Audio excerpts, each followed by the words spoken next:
Hi trainees, welcome. In this session, we will learn how to make seams.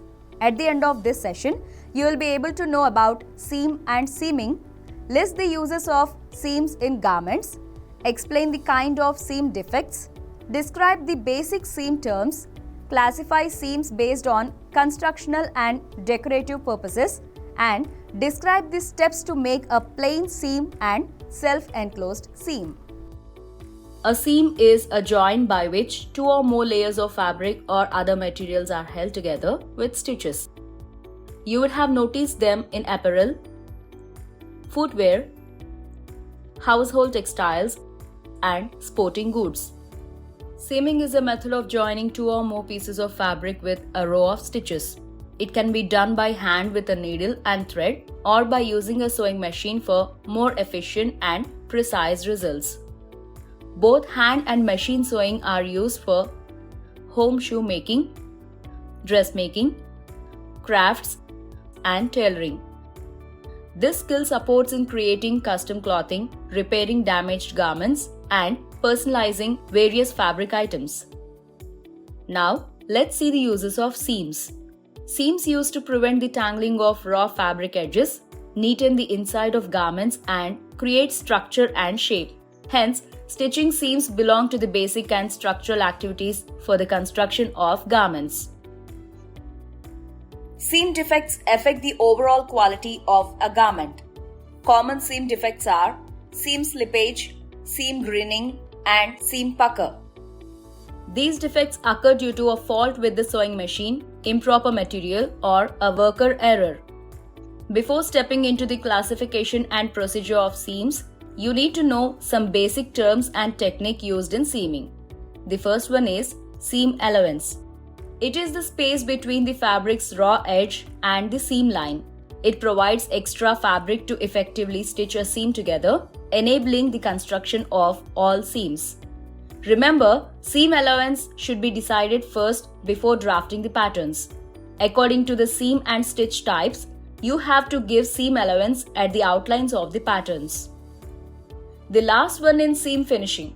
Seam finish is given to the seam edge to prevent the fabric from fraying and to provide a neat look.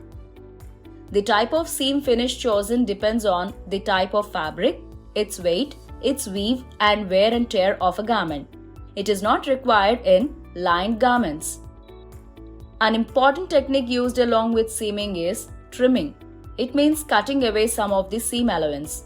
This is done to reduce bulk in order to get a better fit, for example, at the armhole, or to prepare the seam for further construction. The classification of seams based on the purpose are constructional and decorative seams. Constructional seams are inconspicuous and as flat as possible because they are for functional purposes. Examples are the side seam, underarm seam, waistline seam, etc. Decorative seams are conspicuous to give a design or decoration to the garment, like piped seam, corded seam, flat and felt seam, or top stitch seam. Seams can be constructed in different shapes. The straight seam is the most basic and easiest to stitch. In straight seam, the seam allowances can be pressed to one side and finished together in lightweight fabrics, or they are pressed open and finished separately. Curved seam requires careful attention in handling and shaping. Use a shorter stitch length and a slow speed to get well-shaped curves and to ensure extra strength. Cornered seam is reinforced by using a shorter stitch length on either side of the corner. Accurate pivoting is important to get an accurate corner. Another class of seams are self-enclosed seams. Here, seam allowances are contained within the finished seam, thus avoiding the necessity of a separate seam finish. Self-enclosed seams are of the following type: the French seam, mock French seam, flat felt seam, and self-bound seam.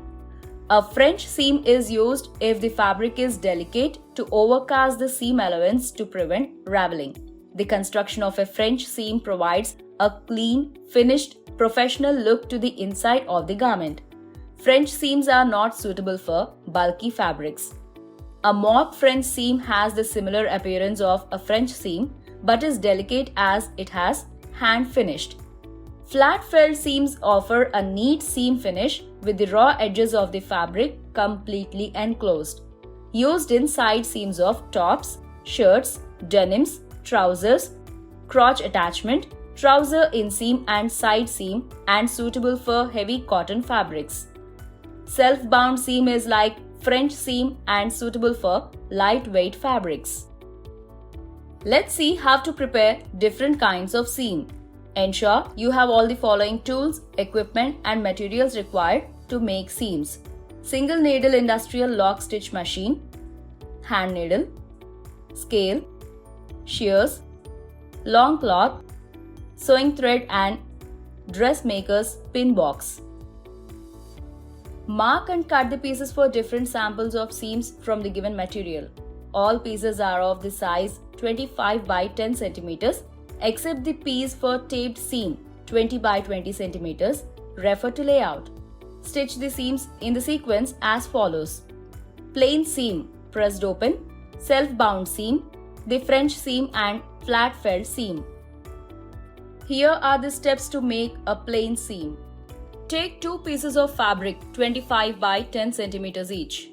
Mark a line on one of the pieces 1 cm away from the edge lengthwise. Mark from the wrong side. Pin both pieces perpendicular to the seam line in regular intervals, keeping the right sides of fabric together.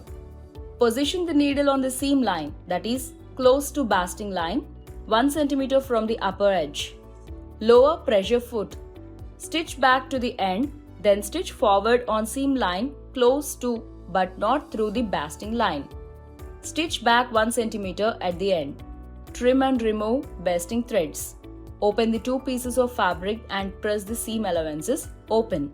Also make curved plain seam by following same steps. Give careful attention in handling and shaping. Use a shorter stitch length and a slow speed to get well-shaped curves and to ensure extra strength. Now let's see how to make a self-bound seam. Stitch a pressed open seam giving 2 cm seam allowance. Trim one seam allowance to 3 mm. Turn the other seam allowance by 3 mm and press. Turn and press again and bring the folded edge to the seam line so that the trimmed edge is now enclosed. Stitch close to the fold as near as possible to the first line of stitching. Let's see the French seam. The French seam is stitched twice, first from the right side and then from the wrong side. Take two pieces of fabric and place them with wrong sides together. Stitch at a distance of 3 mm from the edge on the right side. Trim the seam allowance. Press both seam allowances to one side. Fold right sides together with stitched line exactly on the edge fold and press again. Stitch a seam line 0.6 cm away from the edge. The final one is flat and felt seam.